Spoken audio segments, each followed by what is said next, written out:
nós estamos acompanhando durante esse ano de 2020 uma valorização do dólar frente ao real ou uma perda de valor do real frente ao dólar na ordem de 40%. No acumulado do ano, é isso que nós temos aqui no Brasil. Portanto, o real vai perdendo muito valor. Isso se deve a várias questões, uma delas, é claro, que é o coronavírus. Mas não há de se ignorar que outros fatores, como as questões internas do país, como o teto de gastos, entre outros elementos da economia, acabam influenciando também a questão. Sobre este assunto, Eduardo Velho conversou com Sara Kirchhoff e você acompanha a entrevista agora. Minha conversa com Eduardo Velho, economista-chefe da JF Trust Gestão de Recursos. Eduardo, que já esteve aqui conosco presencialmente algumas vezes e hoje vai falar conosco pela internet direto do Rio de Janeiro. Eduardo, eu começo te perguntando sobre essa situação do câmbio que a gente está vendo e também da Bolsa. Aí por meados de junho e julho, pareceu que o mercado financeiro estava mais tranquilo, né? Um dólar um pouco mais controlado, a Bolsa reagindo bem, acima dos 100 mil pontos, mas agora não é isso que a gente vê. Novamente, né, a situação está diferente. O que está causando tudo isso e quais que são as projeções aí num curto prazo? Seja bem-vindo sempre ao canal do Boi. Prazer a todos, ao canal, à Bolsa, Mercadorias de Futuros. Bem, temos aí desde final de agosto, né, uma discussão e uma perspectiva um pouco desfavorável, né, das contas fiscais, né? A questão do teto dos gastos públicos para 2021 é a grande incerteza hoje do momento, né? O governo fechou um orçamento com um déficit primário bem mais elevado do que o esperado, mas existem muitos projetos no radar que tendem a aumentar os gastos acima do teto, porque não atingem as fontes de financiamento. Ou seja, o governo não consegue obter as fontes de financiamento e de forma garantida que cumpra o teto de gastos para 2021. Então, desde o final de agosto, estamos tendo aí um processo consistente, na verdade racional, de elevação dos juros do mercado futuro e uma desvalorização do real. Realmente, o real teve um movimento de revalorização entre maio e julho e, desde final de agosto, aí acompanha também o mercado de juros. Esse contexto aí seguiu até o rompimento aí de 5,65, 5,67. O dólar chegou a bater aí até um pouco antes, durante o ápice da crise da pandemia, chegou a quase bater 5,69, né?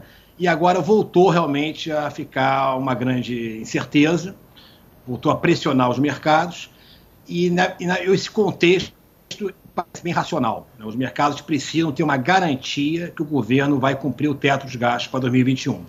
Claro que a gente sabe que é muito difícil prever qualquer coisa no mercado financeiro, porque uma nova notícia pode mudar tudo. Mas quais que são as projeções aí da JF Trust para um curto prazo?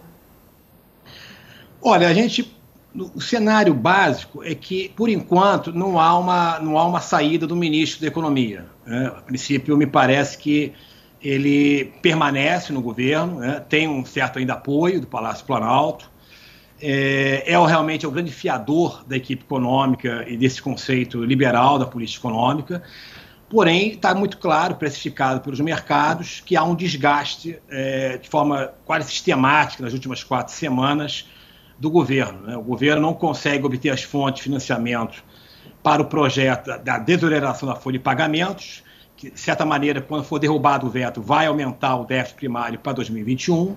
Não há ainda uma fonte de financiamento garantida para o novo programa social Renda Cidadã. A princípio que hoje o Márcio Vittar está admitindo que já teria garantido as fontes de financiamento, mas não falou quais são.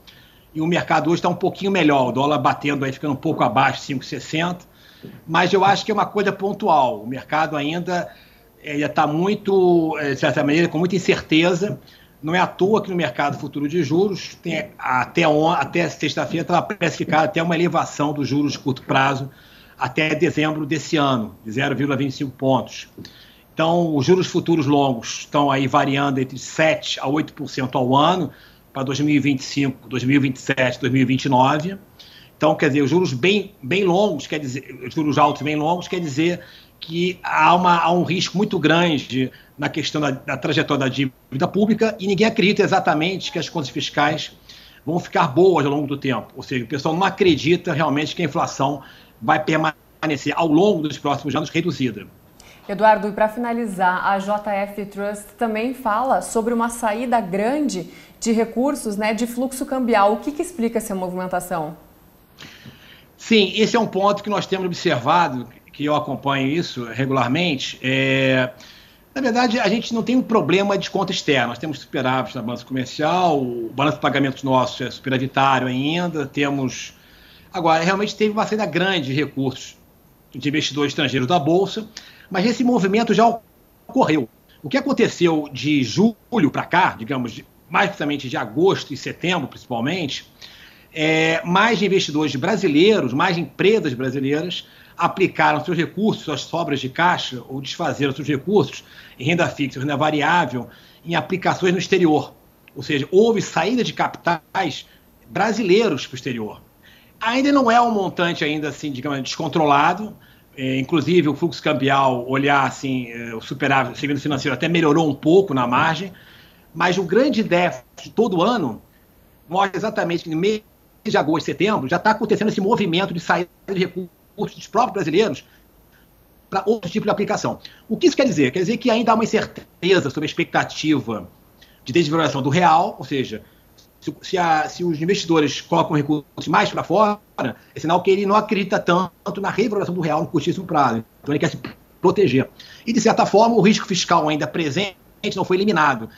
Tá certo, beleza. Então, Eduardo, obrigada pela sua participação aqui conosco. Esse foi Eduardo Velho, economista-chefe da JF Trust, falando direto do Rio de Janeiro. É com vocês.